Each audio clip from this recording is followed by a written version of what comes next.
bird still there? Quick, what does a hawk sound like? I don't know. Scree, scree.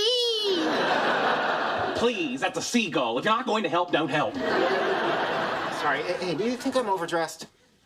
It depends on the activity. For a prostate exam, yes. If you're playing Vegas, I'd add sequins. Well, I'm going to the movies with Penny. I don't want her to think that I think it's a date. Do you think it's a date? No, but she might think I think it's a date even though I don't. Or you might think she thinks you think it's a date even though she doesn't. Are we overthinking this? Not at all. You're right, I'm fine. I'm wearing this.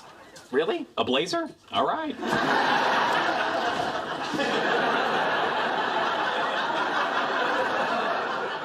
Yes, hello. This is Dr. Sheldon Cooper. I'm at 2311 North Los Robles Avenue. I'd like to report a dangerous wild animal. A blue jay. I'm sorry, this is animal control. I don't understand the laughter. No, the bird is not in my home. If he was in my home, I obviously would have called 911. Sir, I have no doubt that there are things that you're frightened of. That being stuck in a dead-end public service job. Or your wife stepping out on you because you're stuck in a dead-end public service job. Or spiders. Don't you think I tried making cat noises?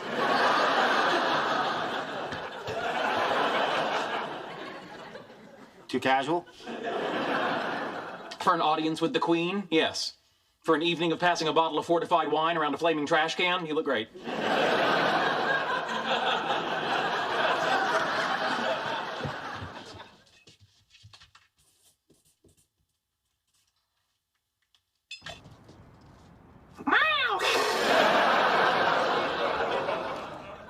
What am I thinking? Whiskers.